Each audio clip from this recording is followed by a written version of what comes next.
So we're looking at like no other, and today we're looking at Jesus walking on water in John chapter 6. And it was relevant because for me, 2 weeks ago or so, we went to the Outer Banks. And my older brother said, hey, let's charter a fishing boat and go out and fish. And I've never gone out in deep water like that. I've gone to Sound Side, I've gone, lakes and ponds, that kind of thing, but I've never been out deep like that. And so we brought his 3 sons, my son, and so we all went out. And relatively quickly, a number of the younger boys started to throw up. Either overboard, in a trash can. Thankfully, I held it together. But for about an hour there, it's pretty surreal. When you're out that deep in the ocean, it's terrifying and comforting. It's sort of life-giving, and the ocean is just like that. You feel very small. But I wish I had bought a T-shirt that said, I spent hundreds of dollars charter fishing, and all I got was 3 fish and seasick. It reminds me of a friend one time at a youth event. He wanted to stay up all night, so he drank 2 5-hour energies, thinking that the math would add up and I would be awake for 10 hours. But all he got was a 45-minute headache instead. That was a joke, but okay. It's true, though. He got a headache.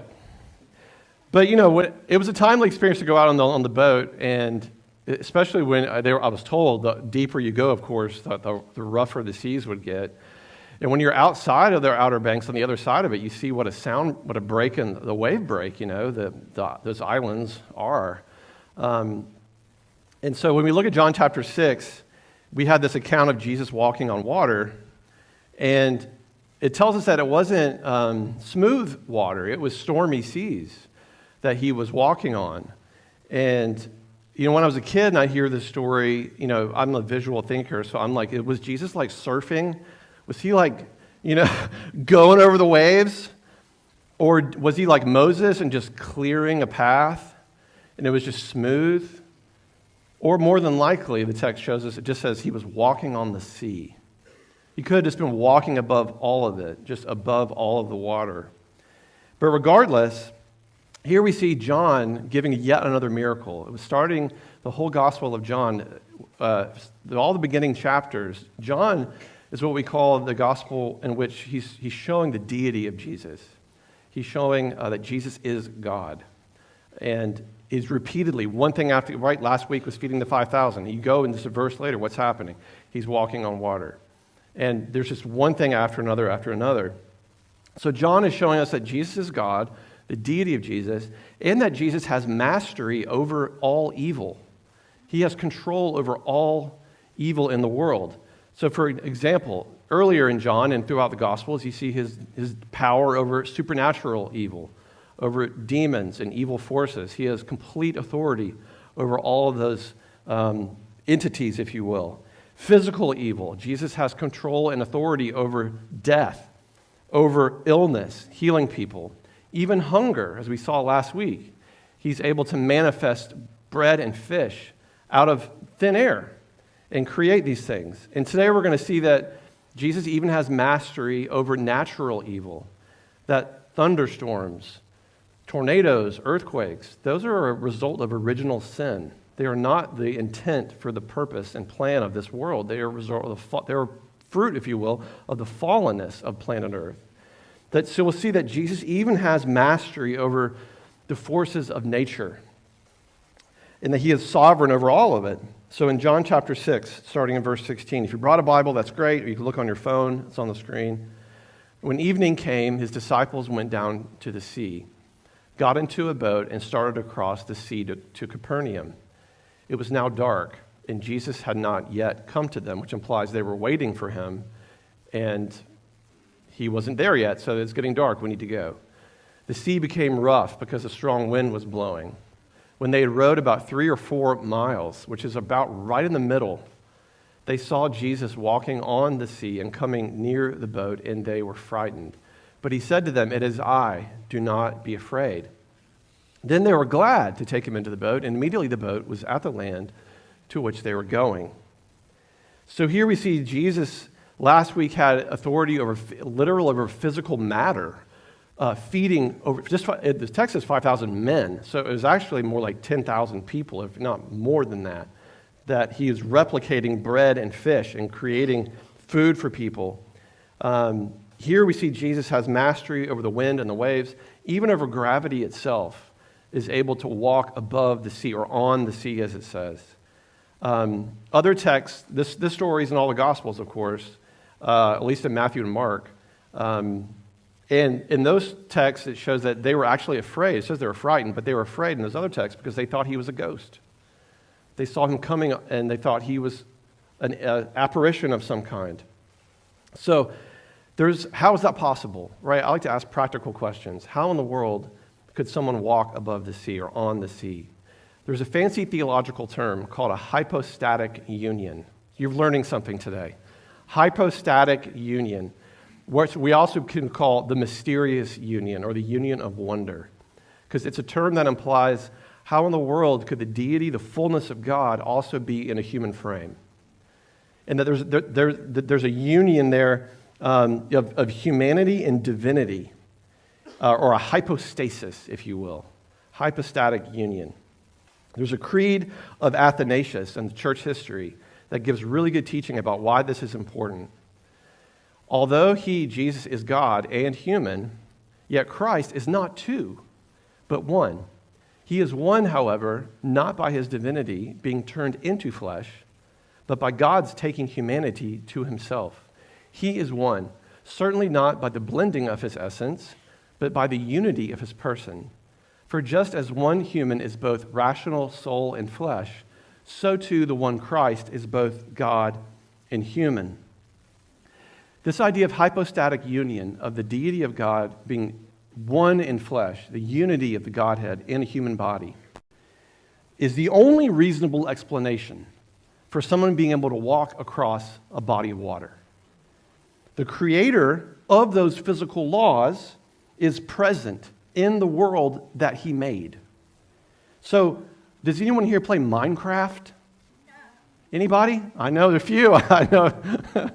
So I know some young people play Minecraft. It's like you can create a whole world. It's 3D. You can make all the things. You can determine all these things. I don't know the ins and outs of it. But it's similar to you make a world in Minecraft. And when you enter into that world, you're able to dominate the physical laws because you made that world. And it's similar to what's happening here. Because you and I, purely terrestrial creatures, if I step off the side of a boat, I'm going to sink like a stone eventually, you know. There are limits to our faculties, just like an eagle cannot swim and a pig cannot fly. But just like there are limits to what our modern-day instrumentality can capture in the world, there's a lot going on in the spirit that we can't see because there is limits to our faculties. So also there are limits to our physical frame. But to Jesus, there are no such limits. There are no such limits. So think of it this way. What if the author of a story writes himself into the story? What if the one who created the physical laws, the one who thought, I like the idea of gravity, I'm going to make that happen, and he speaks it into existence, what if that creator steps into that world? Would he not have total mastery and control? Of course he would. I mean, we ingest Marvel movies that have such fantastic storylines. And so why in the world is this such a stretch for some people? I would say, for one, it's a stretch for some because everyone today practices faith. Whether you're a religious person or not, you go to church or not. Everyone's practicing faith. Everyone's marching to somebody's beat. Everyone's flying somebody's flag. Everyone believes in something or someone. You're putting your trust in it. I don't know what it is. Only you know what that is. So everyone's practicing faith, but many people put their faith in the wrong object. Hope is only as strong as the focus of that hope. So those who say that the Bible is fairy tales, that God is a myth, you are projecting. You are projecting what you wish to be true, and you don't want God to exist because it makes your life a whole lot easier, you think, to keep Jesus at arm's length. If you say that Jesus' miracles, his walking on water, is ridiculous and it's a myth and it's just made up stories, it keeps the truth of the gospel at arm's length away from you. Because what you're really saying is, I don't know if I can trust him. Can I actually trust in who he is and who he claims to be? Get this. Christianity Today had an article in 2022, a study, a survey of evangelical Christians from across the United States. 81% of Americans, all Americans, say they believe in God, which is a new low, by the way. It used to be over 90%. 81% say they believe in God. In a 2022 report of Christianity Today, some 56% of evangelical Christians say that Jesus is not the only way to God. 74% of their respondents affirm the statement that Jesus is the greatest and first to be created by God. Let that sink in for a second. What are the implications if Jesus was made by God, but is in fact not God? This is a heresy called Arianism that sprung up in the early 4th century. And out of the Council of Nicaea came the Nicene Creed, which was to refute the heresy that Jesus was made by the Father and was somehow subservient and lesser than a portion of the Godhead, if you will. So in the Nicene Creed, we say things like Jesus was not made, but eternally begotten, one in being with the Father. Now, why do I say all of this? This is where theology matters, because if Jesus was made by God and not one with God, there is no hypostatic union. There is no wondrous union. If Jesus is not God, his sacrifice cannot save you, and it cannot save me. If Jesus is not God, then how in the world is he walking on water and feeding 5,000 people from a few bread and fish? Is it just simply magic? Of course not. The only rational explanation is that he is God. He is God in flesh. He is the fullness of the Father and being presented to the world. And people want to say, what's God like? I've never seen God. Jesus says, if you've seen me, you've seen the Father, right? So deep down, all people, if you really drill down and actually focus, I think a lot of people would agree that Jesus is in fact the truth. He's the most important person who has ever lived. So when people go, the Bible's a myth, all the miracles are made up, no one could possibly walk on water, what you're doing is, you're really saying again, I don't know if I can trust him. It's just a smoke screen. It's a defense mechanism to try and, I don't want to deal with that right now, to avoid the truth. If that's you, and it's definitely somebody you know, who asked the question, I don't know if I can trust him, you're actually in really good company. Because the Apostle Peter had the same question. Can I trust him? Peter essentially asked the question, except Peter actually would do something about it. In John chapter 6, it's the shorter account of Jesus walking on water, but it pops up again in Mark chapter 6 and Matthew chapter 14. You see those other narratives giving the feeding of the 5,000, Jesus walking on water, but they flesh it out a little bit more and give us a little more detail. Matthew adds this bit about Peter, starting in verse 28 of Matthew 14. So Jesus appears, he's walking on the sea, they're afraid, you think he's a ghost. Peter answered him, Lord, if it is you, command me to come to you on the water. And he said, come. So Peter got out of the boat and walked on the water and came to Jesus. But when he saw the wind, he was afraid, and beginning to sink, he cried out, Lord, save me. Jesus immediately reached out his hand and took hold of him, saying to him, oh, you of little faith, why did you doubt? And when they got into the boat, the wind ceased. And those in the boat worshipped him, saying, truly, you are the Son of God. Again, this is a sign of Jesus' deity. He receives worship. He doesn't turn them away. He doesn't say, you're wrong, I'm not God. No, he receives their worship because he is God. I once knew somebody who was deeply, deeply grieved by a moral failure that they had made. And they went to their Christian counselor, and they told me about this later.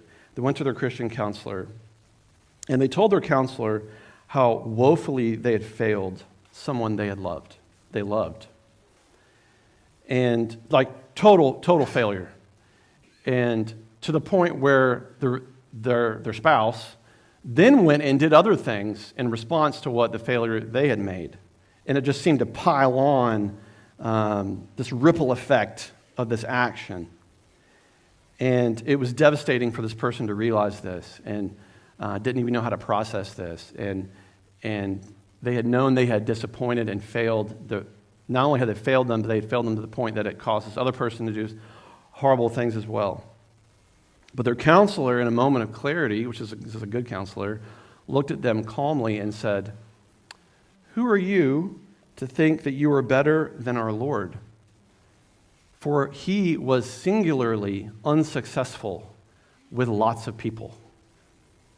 They disappointed him daily and let him down." And my friend realized it was true. People failed Jesus all the time, and yet he never abandoned them. So my friend realized, I have to try to make this right. Doesn't mean I have to succeed, but I have to try. See, following Christ, stepping out of the boat as Peter is here, it has nothing to do with success as the world sees success. It has to do with love and holy love that Jesus felt, or Peter felt for Jesus in that moment. It's really choosing to have faith over your feelings in the moment. That maybe when you don't feel like praying or worshiping or going to church or reading your Bible, those are precisely the moments that you should. This is really important. This is like spiritual discernment stuff. The moment that you feel that you don't want to do those things is probably when you should. Because what you're doing is, that's faith in action. It's over my flesh. That's the Spirit probably leading you. And yeah, my flesh, I would lay out of church every Sunday if I could. I can be lazy. Thanks be to God, I work in a church, and you people come to listen to me blather on and on and on every week. You know, we need that accountability in our lives. We need that discipline. But it is faith over feeling. So those moments you feel like maybe I should, that's probably when you should. And I'm saying this because Peter is standing in that boat. There's a storm raging all around them. Everyone's freaking out in the boat, except him. And in that moment, Peter's probably thinking, don't get out of the boat. Don't get out of the boat. Do not get out of the boat. This is crazy. This is crazy. I'm going to die. I'm going to drown right now. But maybe the moment that you think, I should get out of the boat, maybe that's the moment you should. Peter ignores everybody else. He ignores even his better judgment, if you will, and starts to get out of the boat. He realizes, I may not succeed, but I at least need to try.